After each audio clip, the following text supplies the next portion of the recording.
नमस्कार. श्री स्वामी समर्थ. मी गायत्री आपल्या सर्वांचे स्वागत करते भक्ती आणि भोजन या चॅनलवरती. आशा करते की आपण सर्वजण स्वस्त आहात आणि मस्त आहात. आज आपण एका अत्यंत गूढ आणि दिव्य टप्प्यात प्रवेश करत आहोत. श्री गुरुचरित्रमधील अध्याय 36 ते अध्याय 38. पहिल्या दिवसापासून ते 4थ्या दिवसापर्यंत आपण पाहिलं श्रद्धेचा प्रवास, मनाचा बदल आणि अंतिम समज. आता आपण 5व्या दिवसामध्ये आपण अनुभवणार आहोत गुरूंच्या अद्भुत लीला, संकटातून मार्ग आणि भक्तीची परिपूर्णता. हा भाग आहे विश्वासाचा, चमत्काराचा आणि पूर्ण समर्पणाचा. म्हणूनच मन शांत करा आणि या दिव्य प्रवासात स्वतःला झोकून द्या. चला सुरुवात करूया.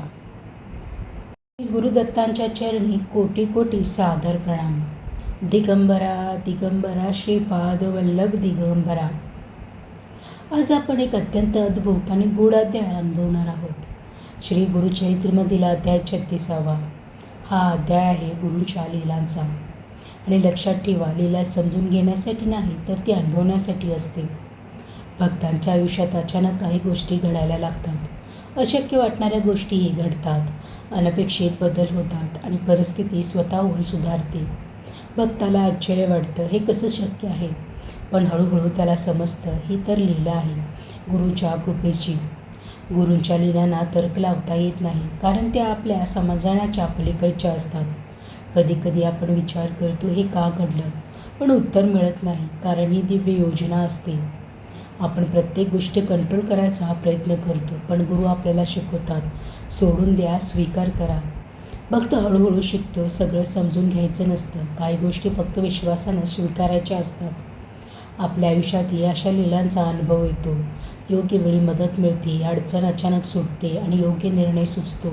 आपण पाहतो योगायोग आहे, पण खरं म्हणजे ही गुरुची लीला असते.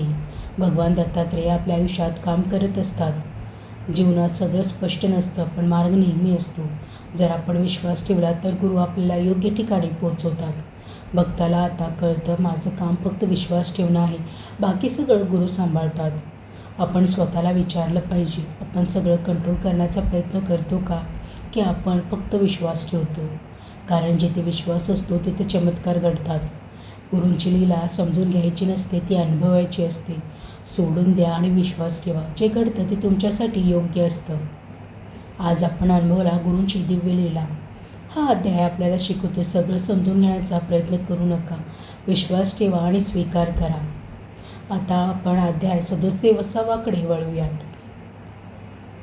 श्री गुरुचरित्रमधील अध्याय 37. हा अध्याय आहे संकट आणि त्यातून बाहेर पडण्याच्या मार्गाचा. कारण जीवनात संकट येणारच, पण त्यातून बाहेर पडणं हेच खरं धैर्य आहे. भक्तांच्या आयुष्यात पुन्हा एकदा संकट येतात. परिस्थिती कठीण होते, मार्ग बंद वाटतो आणि मन अस्थिर होतं. हा क्षण खूप कठीण असतो, कारण सगळं काही हरवल्यासारखं वाटतं. पण यावेळी भक्त वेगळा आहे. आधी तो घाबरायचा, पण आता तो शांत आहे, कारण त्याला विश्वास आहे, गुरु माझ्यासोबत आहेत.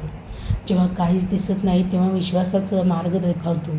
भक्त स्वतःला सांगतो, ही परिस्थिती तात्पुरती आहे आणि म्हणून तो हार मानत नाही, तो पुढे चालत राहतो. आणि मग अचानक एक मार्ग दिसतो, योग्य व्यक्ती भेटते, योग्य संधी मिळते, अडथळे कमी होतात. भक्ताला समजतं, ही गुरूंची कृपा आहे. भगवान दत्तात्रेय त्याच्यासाठी मार्ग तयार करत आहेत. हळूहळू संकट संपतात आणि भक्त अजून मजबूत होतो. तर समजतो, संकट मला तोडण्यासाठी नव्हे तर ते मला घडवण्यासाठी आले होते.